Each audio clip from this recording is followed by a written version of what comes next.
c'est Younes Bi, je suis né en 1986. Je suis de Sétif et plus précisément de Ain El-Man. J'ai fait mon enfance là-bas, j'ai fait mes études là-bas jusqu'au bac. Des parents enseignants, Rabbi yarhamhom.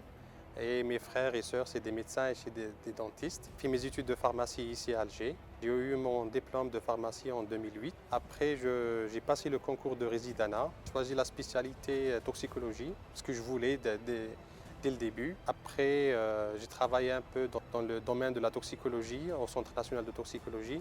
C'était une période très spécifique pour moi où je voulais cette spécialité exactement. Je l'ai exercée, surtout au CNT. Et je salue par le passage le professeur Alamir, qui était mon professeur, mon chef de service, qui m'a encadré pour ma thèse de doctorat. Mes deux frères, ils ont fait médecine. Ma sœur, elle a fait dentiste. Après, moi, j'ai eu un bac avec une mention qui me permet de faire pharmacie. J'avais une grande difficulté pour choisir. Est-ce que je vais faire avec la même chose que mes frères et sœurs ou j'entame un domaine que je voulais dès le début, un peu de chimie, parce qu'on ne connaissait pas bien le domaine de la pharmacie. Après, j'ai suivi mon instinct et j'ai suivi mon vouloir surtout pour la chimie, la physique. J'étais un peu brillant dans mes études par rapport à ça et j'ai choisi la pharmacie. Quand j'ai choisi pharmacie, dès la première année, je voulais faire le résidana. C'est-à-dire j'étais un peu... j'ai demandé par rapport à comment ça se passe le concours des résidana, comment ça se fait pour le classement, comment faire la spécialité. Donc j'ai fait au début de ma première année pharmacie, et je voulais faire la spécialité. Après quelle spécialité, c'est au fur et à mesure, j'entame deuxième année, troisième année, je change un peu mes souhaits. Jusqu'à la cinquième année, on a vu le module de toxicologie. J'ai dit, tiens, ça c'est ma spécialité, c'est ce que je veux faire. C'était les profs, mais aussi la spécialité. C'était la spécialité qui est une spécialité très passionnante. Et l'exception, c'était beaucoup plus l'aspect médico-légal, la criminologie, c'est-à-dire l'analyse toxicologique. C'est-à-dire le médecin, il ne t'appelle pas pour faire une glycémie ou une hémobio ou la FNS. Il te dit, voilà, la personne, qu'est-ce qu'elle a pris. Et là, on rentre dans l'enquête, l'investigation toxicologique, les analyses. J'étais bien classé dans le concours de résidana. Après, j'avais le choix et j'ai choisi directement en toxicologie. Pas brillant, non, on va pas dire le mot brillant, mais j'étais un peu sérieux. J'étais un peu sérieux. Je révisais tout le temps. Je pense que l'enseignement, il fait partie, il coule dans mes veines. Parce que mes parents, ils étaient enseignants à l'école primaire. Et je connais leur tradition, leur habitude, leurs problèmes aussi, donc d'enseigner. Je pense que ça fait partie de mon enfance parce que j'ai vécu dans une famille comme ça. Et après la spécialisation, après 3 ans, j'étais un praticien spécialiste en toxicologie, il y a le côté enseignement qui t'attire. Et il y avait un concours de maîtrise que j'ai passé ici à Alger, je l'ai eu et j'ai choisi le poste d'enseignant à la faculté.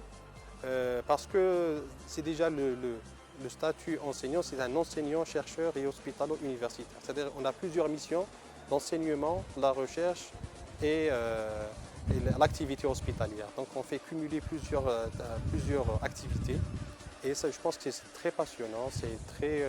Moi, j'adore mon métier, j'adore travailler, j'adore enseigner, faire passer le message aux étudiants. C'est-à-dire, je pense que notre mission, c'est le savoir, l'information, elle est là. C'est comment transformer cette information, comment la faire simplifier pour l'étudiant. Il faut savoir ce qu'il faut donner, il faut savoir comment construire l'information et ça dépend du public cible. En enseignant en première année, ce n'est pas la même chose en cinquième année, ce n'est pas la même chose comme résident. Donc cette capacité de s'adapter pour apporter l'information aux étudiants, ça, je pense que c'est beaucoup plus un art plus qu'un métier.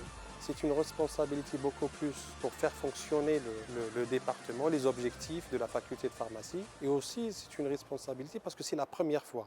Parce que la première fois, c'est faire fonctionner et aussi donner le cliché. Qu'est-ce que c'est le nouveau département? Est-ce que c'est juste un simple département comme les autres? Est-ce qu'on vise l'excellence? Est-ce qu'on vise l'exceptionnel? Ça, pour moi, c'est une responsabilité énorme.